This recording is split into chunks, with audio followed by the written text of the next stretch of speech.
Le Rwanda, un pays... Non, c'est très important cet exemple-là. Qui en 1994 était un immense cimetière. Le Rwanda est parti, d'où la notion de leadership. Aujourd'hui, regardez par exemple ce qu'on reproche. Il faut qu'on revienne à le cas Kagame. C'est un cas qui, moi, m'intéresse beaucoup. Parce qu'au nom de la mystique de la démocratie, ou par exemple de l'alternance politique, les Occidentaux critiquent beaucoup Kagame. Beaucoup.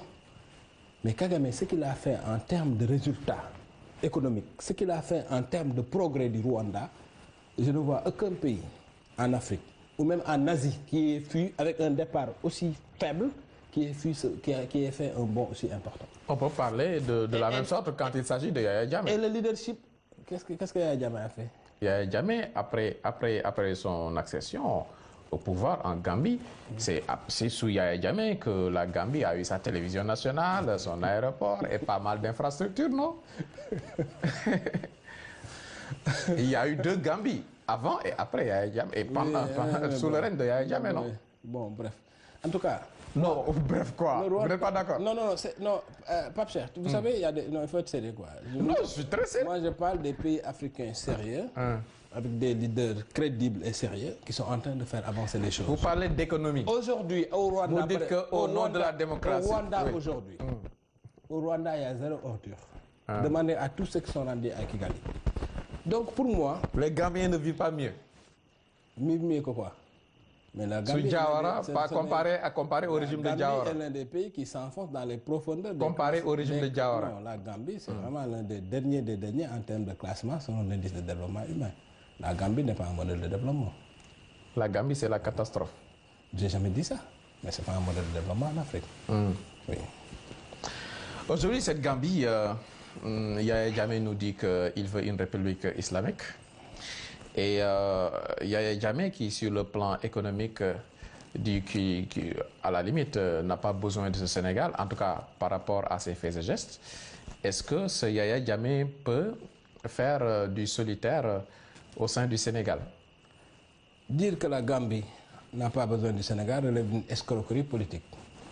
La preuve, au bout de quelques jours de blocus, la Gambie est obligé aujourd'hui d'envoyer une délégation vers les transporteurs sénégalais pour quémander un accord. Quémander? Oui. La Gambie ne peut pas vivre sans le Sénégal. Joseph Kizerbo disait que la Gambie est une banane qui s'enfonce dans la gueule du Sénégal. C'est une fatalité géographique qu'on est obligé de subir, mais la Gambie sans le Sénégal n'est rien. C'est ça la réalité historique. Et ce qui alimente fondamentalement d'ailleurs l'économie gambienne, c'est les produits de la fraude, du sucre et de certains produits alimentaires. Pourquoi donc ces tracasseries? Mais c'est tracasserie parce que je disais dans ces goulots qui étranglent le Sénégal qu'il faut traiter le cas Yaya Jammeh.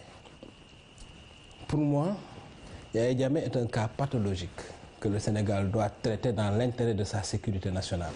Vous savez, quand Daniel Noriega créé ce que les États-Unis ont perçu comme étant une menace pour la sécurité nationale des États-Unis, vous savez ce que les États-Unis ont fait? Ils sont partis le prendre dans son pays, l'amener aux États-Unis pour le juger. Parce qu'ils considéraient que Noriega était une menace pour la sécurité des États-Unis. Je ne préconise pas une solution aussi extrême, mais il faut qu'on fasse peser sur Yaya Jammeh une menace existentielle au moins aussi forte que celle qu'elle fait peser sur le Sénégal par la Casamance interposée. Par des blocus du genre? Je ne sais pas, mais moi je ne peux pas concevoir. Parce que là, Gambie a ses partenaires. On se rappelle de ces armes qui venaient de l'Iran. Il y a également le Nigeria. Sur le plan diplomatique, c'est à gérer avec des pincettes. Je suis en train de dire, Pape Cheikh, la diplomatie est une chose, la réalité politique militaire du terrain en est une autre. Tout le monde sait, tous ceux qui sont informés connaissent l'impact de Yaya Jammeh sur la crise casamançaise. Tous ceux qui sont informés connaissent les liens, aujourd'hui presque manifestes, entre Yaya Jammeh et les chefs rebelles de Casamance. Au détour de ses grés, de ses humeurs, Yaya Jammeh se réveille, bloque le bac, etc., etc. Mais attendez, quand vous avez un voisin aussi dangereux, un voisin qui fait peser sur toi une menace presque existentielle, qui te coupe de ta région la plus vitale, qu'est-ce que vous faites? Vous vous confinez dans l'inaction, s'abritant derrière les fiortures d'une langue de bois diplomatique, mais jusqu'à quand? Donc le président Macky Sall gère bien ce dossier? En tout cas, je maintiens ce que j'avais écrit.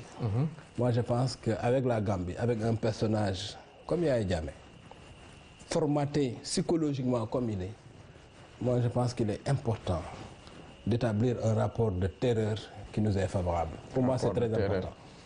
Oui, vous parlez de Yaya Jammeh et vous nous dites même que Yaya Jammeh est jaloux de ce Sénégal.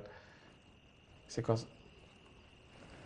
Non, je dis simplement que les réactions de Yaya Jammeh en face du Sénégal, n'est-ce pas?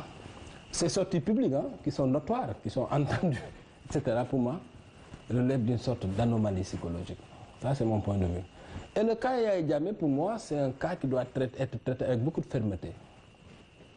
Il y a quelque chose que j'ai remarqué. En août 2012, lorsque Macky Sall a tapé du poing sur la table après l'exécution des 2 Sénégalais, il vous souviendra que le 3e non seulement n'a pas été exécuté, mais également, comme par hasard, comme par miracle, quelques mois plus tard, Yaya Jammeh est venu livrer les 8 prisonniers militaires sénégalais que détenaient les rebelles. Donc c'est dire qu'il n'est pas si suicidaire qu'il n'y paraît. Mais il faut savoir gérer ce personnage-là avec la fermeté qu'il faut. Il y en a qui parlent de mal pour un bien. C'est le moment de revoir cette voie de contournement de la Gambie et puis de développer la région de Tambacounda.